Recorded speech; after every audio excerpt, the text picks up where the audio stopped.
चलिए फ्रेंड्स, आज के इस वीडियो में हम लोग देखने वाले हैं क्लास 12 वालों के लिए जितने भी छात्र एग्जाम देने वाले हैं कंपार्टमेंटल स्पेशल एग्जाम में, उन सभी छात्रों के लिए यहाँ पे मैथमेटिक्स का दोस्तों गणित का कुछ इंपॉर्टेंट ऑब्जेक्टिव क्वेश्चन हम लोग देखने वाले हैं, जो आप सभी के एग्जाम्स में कई सारे क्वेश्चन आपको इसी पैटर्न पे देखने को मिलेंगे। ठीक है, देखिए सारा पैटर्न जो आप लोग का रहेगा एनुअल एग्जाम की तरह ही रहेगा। आप लोगों का फिजिक्स का यहाँ पे एग्जाम हुआ है, बायोलॉजी का एग्जाम हुआ है, उसी तरीके से आप लोगों को मैथमेटिक्स का भी एग्जाम होने वाला है और केमिस्ट्री का भी होने वाला है सेम पैटर्न पे। ठीक है, आप लोगों को पता भी चल गया होगा कि जो क्वेश्चंस का लेवल है वो थोड़ा सा डाउनग्रेड रहता है आप लोगों को एनुअल एग्जाम से। ठीक है, तो चलिए हम लोग यहाँ पर, और पैटर्न जो रहेगा वो सेम रहेंगे।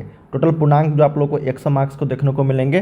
तो चलिए हम लोग एक एक चीज़ की जानकारी लेते हैं इस वीडियो में, अंत तक सभी देखना। वीडियो को सारे छात्र लाइक कर लीजिएगा, चैनल को सब्सक्राइब करके बेल आइकन को प्रेस कर देना और वीडियो को अपने दोस्तों में भी शेयर कर देना जो भी छात्र कंपार्टमेंटल एग्जाम देने वाले हैं।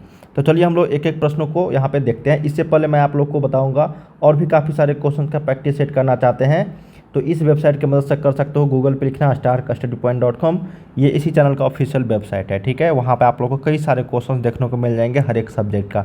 तो चलिए हम लोग बिना किसी देरी के पहला प्रश्न देखते हैं, अंत तक सभी देखना और किसी भी तरह का डाउट आता है तो आप ज़रूर मुझे कमेंट करके बताना, मैं आप लोग को हेल्प जरूर करूँगा। देखिए पहला प्रश्न कहा गया यहाँ पे कि x बिलोंग्स टू -1 से 1 के बीच। ये प्रश्न कई बार प्रीवियस ईयर्स में लगातार जो है रिपीटेड प्रश्न है और हर बार लगभग पूछ ही दिया जाता है। ठीक है, देखो यहाँ पे क्या प्रश्न है ना आपको कि इस x का जो मान है यहाँ पे, देखो x का जो मान है ये बिलोंग्स कर रहा है कि कहाँ से, -1 से 1 के बीच में। ठीक है, और यहाँ पे हम लोगों से पूछा गया है कि साइन, उसके बाद यहाँ से पूछा गया है कि साइन इन्वर्स x और ये प्लस आपको यहाँ पे दे दिया है कॉस इन्वर्स x। देखिए इससे पहले भी जो मैंने आप लोग को सेट बताया था ये सेम इसी तरह के पैटर्न थे, सेम उसी तरह के क्वेश्चंस थे। हम लोगों ने यहाँ पे 3 फार्मूला जाना था कि साइन इन्वर्स है, ये ट्रिगोनोमेट्री फंक्शन का है ना, इन्वर्स ट्रिगोनोमेट्री फंक्शन का ये क्वेश्चन है। तो साइन इन्वर्स x इसको ध्यान से देखना है, कॉस इन्वर्स x का मान जो होता है वो π/2 के बराबर होता है। ठीक है, उसी तरीके से टेन इन्वर्स x प्लस आपको यहाँ पे कॉट इन्वर्स x का जो मान होता है वो π/2 होता है। उसी तरीके से आपको सेक इन्वर्स x और प्लस आपको यहाँ पे कॉसेक इन्वर्स x जो मान होता है वो π/2 के बराबर होता है। ये 3 चीज़ों की जानकारी आप लोग को यहाँ पे होनी चाहिए इन्वर्स ट्रिगोनोमेट्री में इस तरीके के प्रश्न को हल करने के लिए। तो यहाँ से हम लोगों का मान यहाँ से कितना है π/2, तो इसको हम लोग क्या लिखेंगे, π/2 लिखेंगे डायरेक्ट। ठीक है, तो ये हो गया आपका साइन और उसके जगह पे π/2। तो साइन π/2 कितना होता है, साइन 90 डिग्री, क्योंकि पाई का मान 180 डिग्री होती है तो ये हो जाएगा साइन 90 डिग्री। और साइन 90 डिग्री का वैल्यू होता है आपका 1, कितना होता है 1 होता है। तो इसका मान क्या हो गया आपका 1 के बराबर हो गया। तो एक का सी उत्तर बी जो है ये करेक्ट हो जाएगी। देखो कितना ईजी था, आप लोगों को इसी पैटर्न से बनाना है। मैं आप लोगों को यहाँ से दिया गया sine inverse x plus cos inverse x, हो सकता है यहाँ पे आप लोगों को sec inverse x plus cosec inverse x भी दे दिया जाए, तो आपको मान जो है वहाँ से निकालना होगा। ठीक है, और साइन के जगह पे टेन कॉट कुछ भी दिया जा सकता है, लेकिन आप लोग को ये प्रश्न एक न एक देखने को मिलेंगे ही मिलेंगे। चलिए सेकंड नंबर प्रश्न देखते हैं।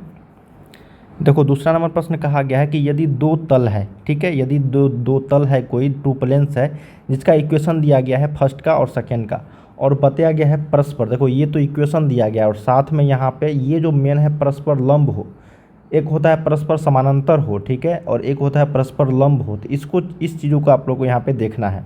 जब परस्पर लंब अगर पूछ दिया जाए, बोल दिया जाए, तब आप लोगों को ये वाला इक्वेशन लगाना है जो ऑप्शन नंबर बी में है। क्या है, बी में जो है ये इक्वेशन लगाना है जब लंब हो। ठीक है, परस्पर लंब हो।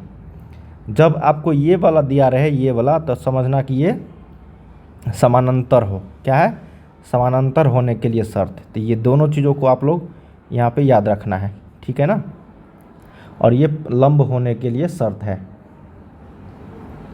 ठीक है, तो यहाँ पे क्या हो जाएगा, 2 का आपका बी जो है ये करेक्ट हो जाए। और ये जो दोस्तों मैंने आप लोग को बताया है लंब होने के लिए और समांतर होने के लिए, ये बहुत इंपॉर्टेंट है। ठीक है, कभी कभी ये तो दोनों पूछ दिया जाता है 2 नंबर का, यानी तो फिर एक न एक आप लोग को रहेंगे ही रहेंगे, मतलब फिक्स है, रहना ही है।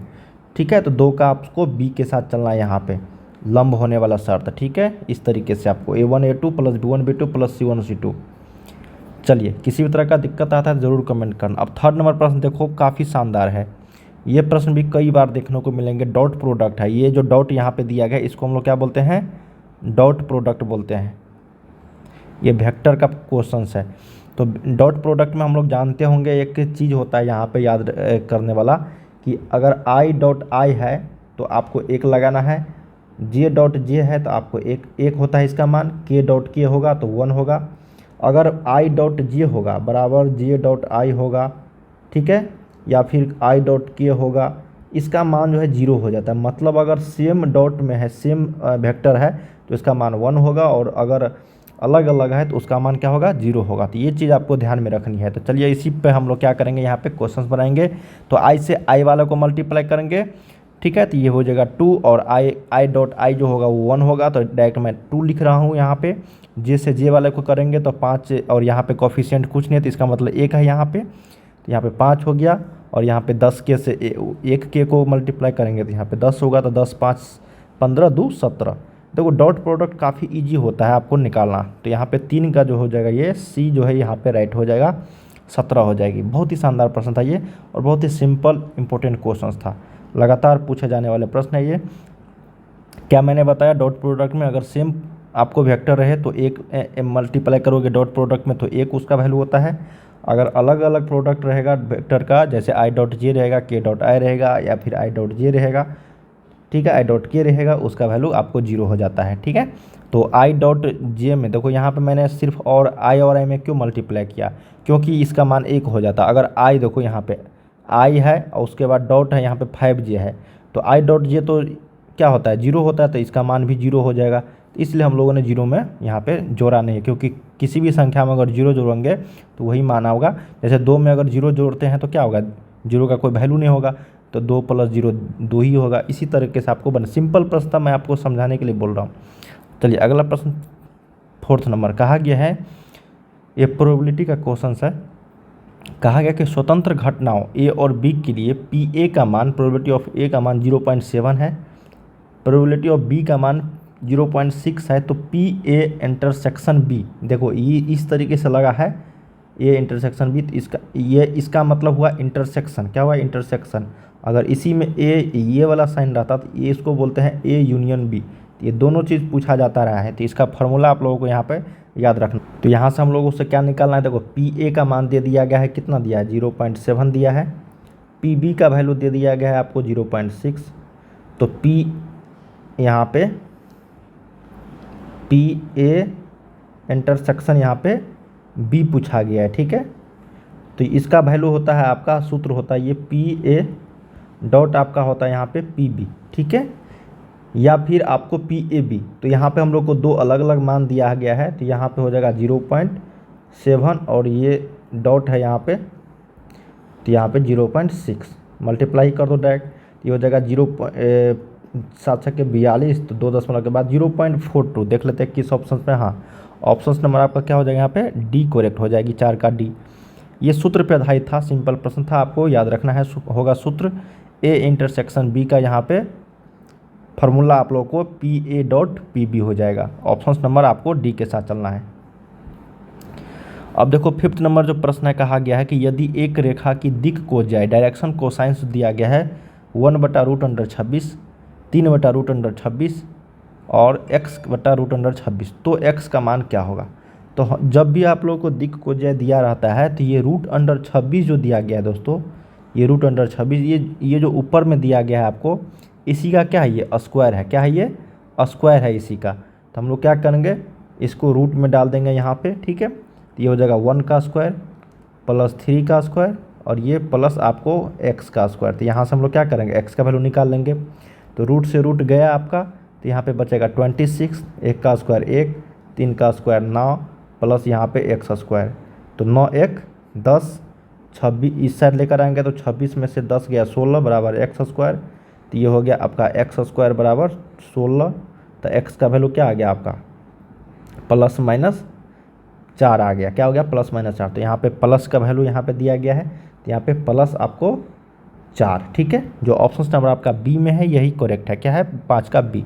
मतलब आपको यहाँ पे 4 x का वैल्यू 4 रखेंगे तब ये दिक को जाए का मान यहाँ पे √26 हो जाएगी, ठीक है। बहुत ही सिंपल प्रश्न थे, इस तरीके से आपको बनाने रहते हैं। 5 का सही उत्तर बी हो जाएगा। चलिए 6 नंबर देखते हैं। ये यहाँ पे क्वेश्चन है। कहा गया कि यदि a का मान 10000100001 दिया गया हो, तब आपको a के पावर 5 का वैल्यू, देखो ये आपको क्या है, ये ये है दोस्तों आपका यूनिट मैट्रिक्स। यूनिट मैट्रिक्स में क्या होता है आपका, इसका जो वैल्यू होगा वो आपको 1 के बराबर ही आएगा। क्या होगा, 1 के बराबर। अब देखो ए डॉट ए जो करेंगे तो यहाँ पे 1.1 1 ही आएगा, और 1 जो है यहाँ पे ए का वैल्यू है। तो ए के पावर 5 रहे या फिर ए के पावर 10 रहे, ठीक है, उसका सभी का वैल्यू क्या होगा, ए ही आएगा। समझ में आ रही ना। तो इस मैट्रिक्स का जो यहाँ पे है वैल्यू आपका, तो ये आपका ए के बराबर ही होगा। ठीक है, जो ऑप्शन नंबर आपका डी में है 6 का राइट आंसर यही हो जाएगा। ठीक है, कुछ भी दिया रहे, ए के पावर 10, ए के पावर 20, अगर आपको 1 0 0 0 1 0 0 0 1 इस तरीके से दिया रहेगा सिंगुलर मैट्रिक्स, तो आपको यहाँ पे यूनिट मैट्रिक्स सॉरी, तो आपको यही मान, उसका जो मान दिया गया वही सेम टू सेम रहने वाले हैं। ठीक है, ये प्रश्न पूछा जा चुका है प्रीवियस ईयर्स में। अब देखो ये संक्रिया वाला प्रश्न है यहाँ से, ऑपरेशन बाइनरी वाला। यदि जीरो यहाँ पे दिया गया है a0b बराबर a+7b, देखो a0b a+7b को यहाँ पे निरूपित करता है, परिभाषित करता है।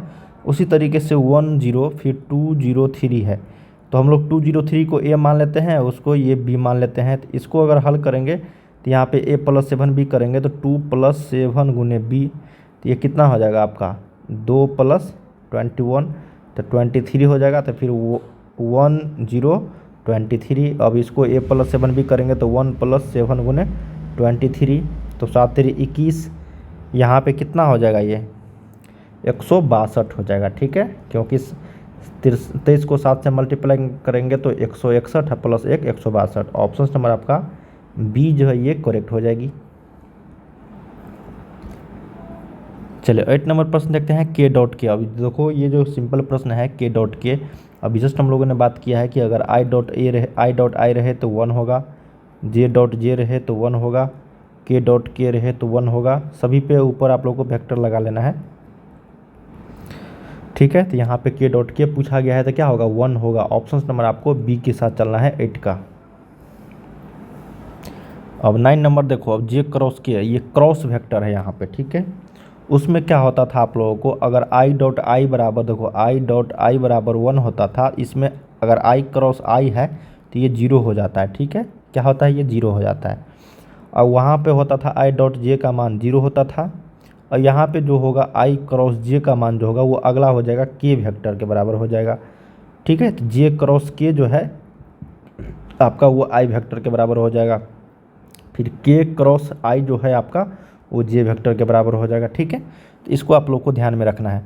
और उल्टा अगर करोगे, जैसे यहाँ पे के क्रॉस जे करोगे, के क्रॉस क्या करोगे, जे करोगे तो ये माइनस आई वेक्टर हो जाएगा। हालांकि यहाँ पे जे क्रॉस के है तो अगला जो आएगा, देखो आई जे के, तो यहाँ पे आई क्रॉस जे करोगे तो के आएगा, जे क्रॉस के करोगे तो फिर अगला क्या आएगा, आई आएगा। तो यहाँ पे आई जो है ये आंसर आ जाएगा 9 का। इसको समझ लेना। ठीक है, एक बार फिर से, मैं आपको कई बार ये क्वेश्चंस बता रखा है। देखो 10 नंबर जो प्रश्न है, cot inverse 1/x plus tan inverse 1/x, ये सिंपल प्रश्न है। इसका मान जो होगा π/2 होगा। क्यों, क्योंकि ये cot inverse x plus tan inverse x वाले फॉर्मेट में है, क्योंकि x की जगह पे यहाँ पे कितना है 1/x। ठीक है, तो उसी तरीके से हम लोग कॉट इन्वर्स 1/x लिखेंगे एक जगह, फिर टेन इन्वर्स 1/x, इसका भी वैल्यू क्या होगा π/2। तो दोस्तों हम लोगों ने यहाँ पे टोटल 1 से लेकर 10 तक क्वेश्चंस किए हैं, जो आप सभी के एग्जाम्स के लिए काफ़ी इंपॉर्टेंट थे। तो जितने भी छात्र कंपार्टमेंटल का एग्ज़ाम देने वाले हैं उन सभी छात्रों के लिए वीडियोज़ बहुत ही इंपॉर्टेंट होने वाले हैं। इसी तरीके के आप लोगों को इंटीग्रेशन, डिफरेंशिएशन हर सब्जेक्ट का आप लोगों को देखने को मिल रहे हैं वीडियो। चैनल को सब्सक्राइब कर लीजिए और जाके वेबसाइट पर तैयारी जरूर कीजिए हर एक सब्जेक्ट का। ठीक है, बाय बाय, सभी को तैयारी करते रहिए, चैनल को सब्सक्राइब कर लीजिए।